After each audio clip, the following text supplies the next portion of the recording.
Rawteur. So James Cameron has a huge problem, and it's all about AI.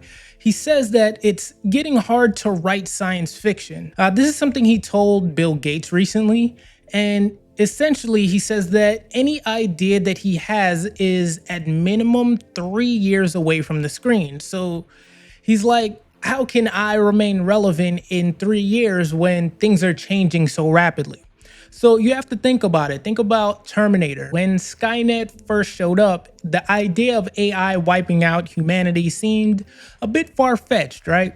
But when you fast forward to today and AI is literally running social media, it's guiding military drones, you name it. So understandably, James Cameron is worried. He feels that by the time his next big sci-fi movie hits theaters, what felt futuristic might already seem like old news, which makes sense. You know, the tech we saw in Avatar back then felt like fantasy, but now we've got AI helping with surgeries and even making decisions for us.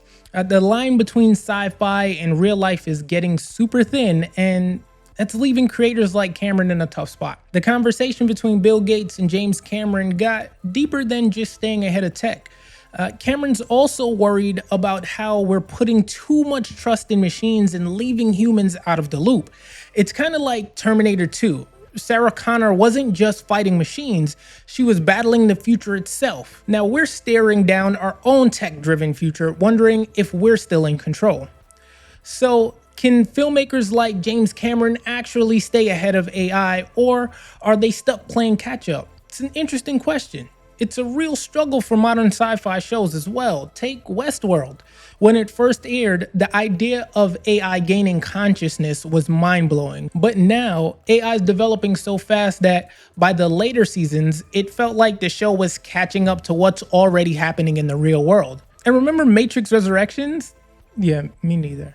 No, I'm just kidding. But my point is that back in the day, the original Matrix made us question everything about AI and virtual reality. But now people are using AI daily and they're debating simulation theory on Twitter like it's no big deal.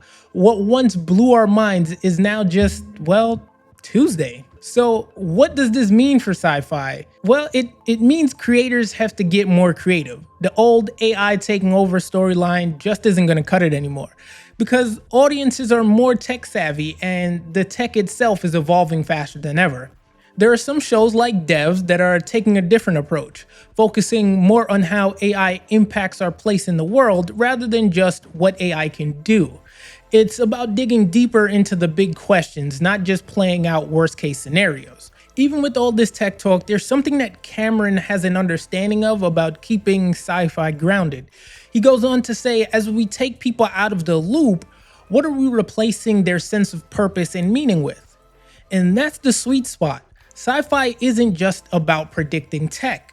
It's about why humans still matter in a world full of machines. And with AI already generating art, music, and even full-on editing videos and just creating the visuals themselves, it raises a big question. If AI can create, what does that mean for human creativity?